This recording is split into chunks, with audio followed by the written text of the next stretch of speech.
Audio Jungle.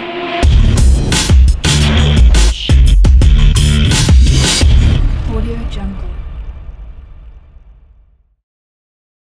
तो अब हम बात कर लेते हैं एफएससी का एक जो आर्ट्स का जो सब्जेक्ट है, जिसमें कहा जाता है कि बहुत ज्यादा बच्चे स्ट्रगल भी करते हैं और मैक्सिमम मार्क्स अवेल नहीं कर सकते। वो है इंग्लिश का पोर्शन। इंग्लिश के में मेरे फर्स्ट ईयर के अंदर 94 मार्क्स थे आउट ऑफ 100 और सेकेंड ईयर में आई गॉट 97 आउट ऑफ 100। तो मैं आपको आज वो तरीके बताऊंगा कि जिनको फॉलो करके मेरे इंग्लिश में मैक्सिमम मार्क्स आए थे और किस तरह आप भी इसमें मिनिमम नंबर्स जो है आप अपने लूज कर सकते हो और मैक्सिमम आप अवेल कर सकते हैं। सबसे पहले हम बात कर लेते हैं इंग्लिश में जनरली। तो फर्स्ट सेकेंड ईयर के अंदर जो हमें चीजें रिक्वायर्ड है, जो हमारा प्रिपरेशन मटेरियल है, उसके लिए आपके पास आपकी बुक्स होना जरूरी है। वो तो हर किसी के पास होंगी, जो आपकी जो बोर्ड की तरफ से जो आपकी बुक्स होती हैं वो। इसके अलावा आपके पास होने चाहिए कोई प्रेप बुक होनी चाहिए।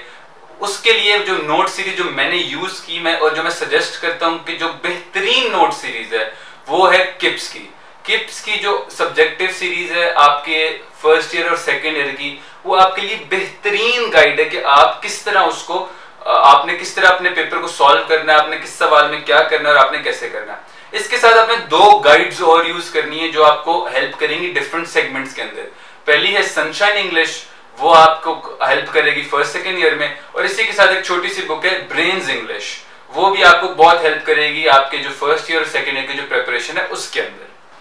तो चलिए आप बात कर लेते हैं इंग्लिश ही का जो आपका पेपर होगा, लेकिन फॉर सेकेंड ईयर। पहला portion just like first year MCQs के 3 पार्ट्स। पहला पार्ट आपका वो है कि जिसके अंदर आपके जो चैप्टर्स आपको दिए गए हैं, जिसमें मिस्टर चिप्स भी आते हैं और आपके बाकी के जो आपकी इंग्लिश की जो टेक्स्ट बुक है उसके अंदर जो चैप्टर्स हैं या जो स्टोरीज वगैरह हैं वो जो है उसके अंदर से जो एमसीक्यूज आएंगे, अगेन उसको मास्टर करने का कोई तरीका ऐसा तो नहीं होता, लेकिन जब आप एक दफा पढ़ रहे हैं उनका कॉन्टेक्सचुअल मीनिंग आपको आना चाहिए। और जब आप उसकी आपने जब प्रैक्टिस करनी है तो उसके लिए बेहतरीन तरीका ये है कि किप्स वालों या किसी भी नोट सीरीज की जो ऑब्जेक्टिव सीरीज है, सब्जेक्टिव सीरीज है, उसके अंदर जो एमसीक्यूज दिए हुए हैं आप उनको एक दफा करें। इसके अलावा जो आपके अकेडमीज में टेस्ट होते हैं उसमें भी आपकी प्रैक्टिस हो जाएगी। और अल्टीमेट गाइड जो आपका है जिसकी बेसिस पे आप कर सकते हैं कि आपकी जो तैयारी है वो ठीक है कि नहीं सिनोनिम्स के हवाले से, वो ये है कि आप पास पेपर्स करें।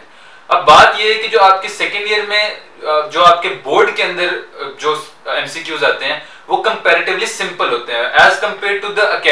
अकेडमी के अंदर चूंकि एक ही टेस्ट एक ही चैप्टर का 3-4 दफा होता है तो आपके पास जो डिफिकल्टी लेवल होता है वो ज्यादा होता है। जब अपने बोर्ड का पेपर देना है तो डिफिकल्टी लेवल आपको कदरे कम लगेगा, लेकिन इसका ये मतलब नहीं है कि आप इसको इजी ले जाएं। आपने जब वैसे पढ़ना है कॉन्टेक्सचुअल मीनिंग, उसके बाद practice from any of your note series, और उसके बाद अल्टीमेटली गाइड जो आपका जो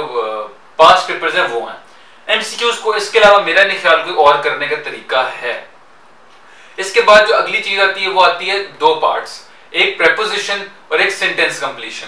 प्रेपोजिशन जो है वो आपको मेरा ख्याल है जो बेहतरीन जहां पे वो लिखी हुई है, अगेन वो किप्स वालों की ही जो सब्जेक्टिव सीरीज है उसके अंदर बताई हुई है। और आपने जब प्रेपोजिशन करनी है तो आपको पता होना चाहिए कि किस सिचुएशन के अंदर किस एक ही वर्ड के साथ कौन सी डिफरेंट प्रेपोजिशंस लग सकती हैं। आपको पता होना चाहिए कि किस वर्ड के साथ कोई प्रेपोजिशन नहीं लगती, और आपको इसी तरह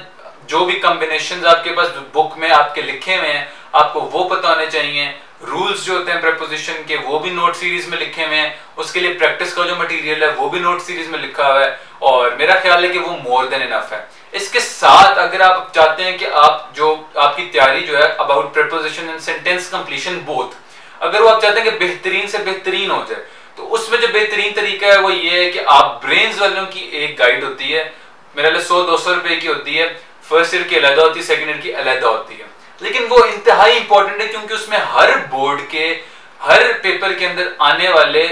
जो एमसीक्यूज होते हैं प्रेपोजिशन के अलग किए हुए हैं, सेंटेंस कंप्लीशन या जो करेक्शन ऑफ सेंटेंस है उसके अलग किए हुए हैं। तो जब आप एक दफा किप्स वालों की आपने किसी और नोट सीरीज से आपने एक दफा प्रिपरेशन आपने जब कर ली, उसके बाद आप ब्रेन्स वालों से करेंगे तो वो आपको एक्सपोजर करेगा पास्ट पेपर्स में क्या चीजें आई हैं। कुछ उसमें प्रेपोजिशन या करेक्शन ऐसी होगी जो आपने किप्स में कर ली होगी, कुछ ऐसी होगी जो आपने किसी और एकेडमी या किप्स वगैरह में नहीं की होगी। तो आपका इस तरह एक बैंक आपका जो है वो किप्स से आ जाएगा, दूसरा आपका पास्ट पेपर्स वाला जो ब्रेन से आ जाएगा, और अल्टीमेटली अगेन एज ऑलवेज जब आपने खुद को असेस करना है तो मेरा ख्याल है उसमें पास्ट पेपर से बेहतर तरीका कोई भी नहीं। शॉर्ट क्वेश्चन अगर हम देखें तो question number 2, 3 and 4 of your second year जो है वो सारे आपके पास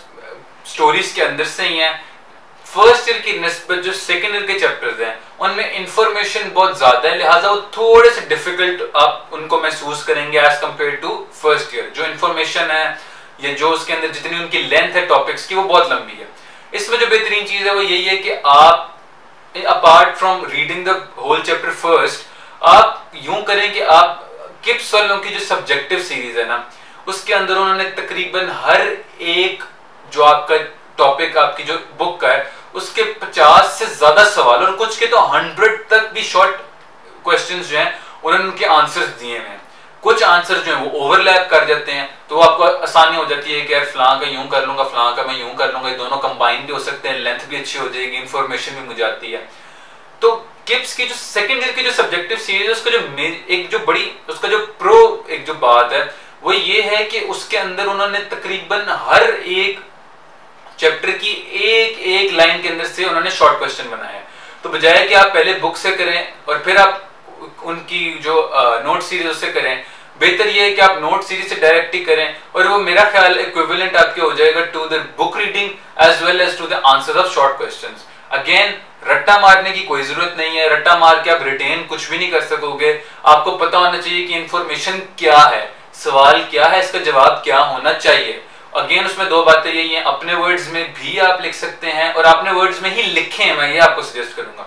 और दूसरा ये है कि जो टेंस आपका सवाल का है आपने उसको फॉलो करना है। जस्ट लाइक फर्स्ट ईयर आपने जब अपना पेपर जब सॉल्व करना है कोशिश करें एक पेज के ऊपर आपके 2 सवाल सॉल्व हो, यानी एक जो सवाल है उसकी लेंथ हाफ हो। इस सिमेट्री को फॉलो करेंगे पेपर आपका नीट भी लगेगा। हर जो आपका सवाल है उसके अंदर एक आप जो शॉर्ट क्वेश्चन आपका वो आप एक एक्स्ट्रा सॉल्व करें और कोशिश करें कि अगर कोई ऐसा शॉर्ट क्वेश्चन है जिसकी लेंथ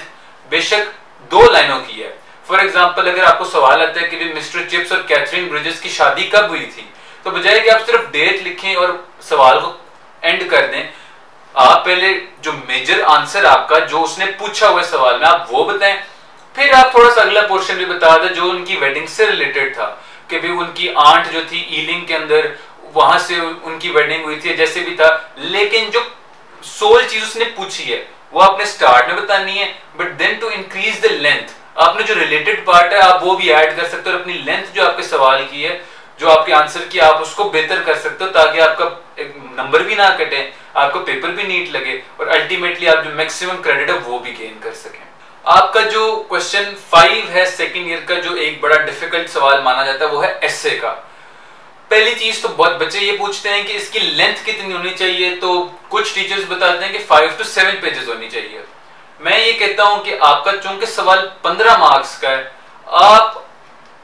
जो आपने जो लिमिट जहन में रखनी है वो आपकी 8 पेजेस होनी चाहिए। तकरीबन हर पेज के 2 नंबर आपने जहन में रखने हैं।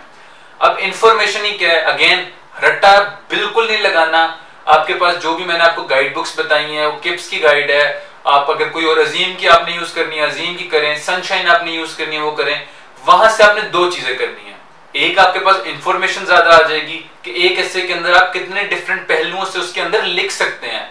दूसरी चीज जो हेल्प करेगी वो ये है कि आपका रेफरेंसेस जो हैं, जो आपने दरम्यान में कोटेशंस देनी है वो ऐड अप होती जाएंगी। और जब आपने अपना पेपर करना है तो इसमें एक और चीज आपको मैं सजेस्ट करूंगा कि जब आपने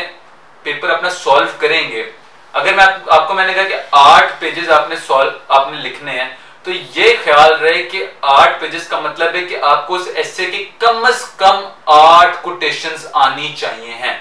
मैं आपको ये नहीं कहूंगा जिस तरह बहुत ज्यादा लोग करते भी हैं कि आप पेपर में खुद से कोई कोटेशन बना के लिख दे और एग्जामिनर को पता नहीं चलेगा, या खुद से कोई नाम भी लिख दे एंड पे और वो पता नहीं चलेगा। वो मैं आपको यकीन वाली बात बता रहा हूं, मैंने एक एक कोटेशन का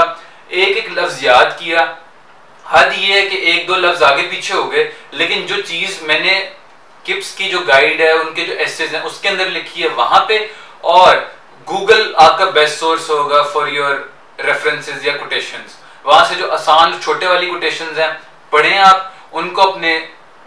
एसे जहां से आपने पढ़ने हैं किप्स के वहां पे आप लिख दें, ताकि जब आप टेस्ट की तैयारी कर रहे हैं, अपने फाइनल पेपर की तैयारी कर रहे हैं, तो आप एक दफा सिर्फ कोटेशंस का गो थ्रू कर लें। अगर आपकी कोटेशंस आपको याद है तो यूं समझ लें आपको पता ही है कि भी आपने बाकी पेपर को कैसे सॉल्व करना है, और आपने जब एस्से का पोर्शन करना है तो उसके अंदर वो कौन कौन सी चीजें जो आप लिख सकते हैं। अगर एक कोई कोटेशन है कंप्यूटर के बारे में, उसके एडवांटेज के बारे में, आप उसी की अगर समझ लें तशरीह आप नीचे लिख देंगे ना, तो आपकी लेंथ भी बन जाएगी, और आपको ये लाजमी भी नहीं है कि आप रट्टा मारने लग जाएं कि अगर कंप्यूटर का एस्से आ गया तो मैं उसको किस तरह सॉल्व करूंगा या क्या करूंगा। तो ये चीज है कि आपने जो कंटेंट है आपका, वो आपका किसी भी आप 2-3 गाइड्स को मिलाकर आपको पता चल जाएगा आपने लिखना क्या है, और रेफरेंसेस जो हैं वो गाइड से भी आपको मिल जाएंगे, गूगल से भी मिल जाएंगे। आसान वाले छोटे वाले आप कीजिएगा ताकि आप उनको पेपर में याद भी रख सके और जितना एग्जैक्ट हो सके रिप्रोड्यूस करें, रिस्क कोई ना लें, खुद से लिख दें या कुछ इस तरह करने। क्वेश्चन नंबर 6 जो आपका होता है वो होता है इडियम्स और फ्रेजल वर्ब्स का।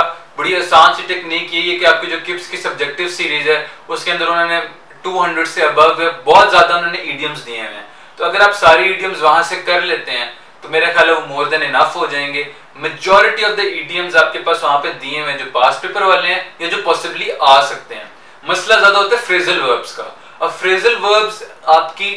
इतने ज्यादा दिए हुए हैं कि मेरा ख्याल है वो ह्यूमनली पॉसिबल नहीं होता कि आप फ्रेजल वर्ब्स अलग सारे करें और उनका मतलब अलग समझें, सेंटेंस बनाना उनका अलग सीखें। उसके लिए मैं ये सजेस्ट करूंगा कि उसके लिए मैं आपको यही सजेस्ट करूंगा कि जो आपको ब्रेन्स की जो गाइड मैंने आपको सजेस्ट की है उसके अंदर उन्होंने जो फ्रेजल वर्ब्स आपके पास्ट पेपर्स में जितने भी बोर्ड्स हैं पंजाब के, मेरा ख्याल है उन सारों के अंदर जितने भी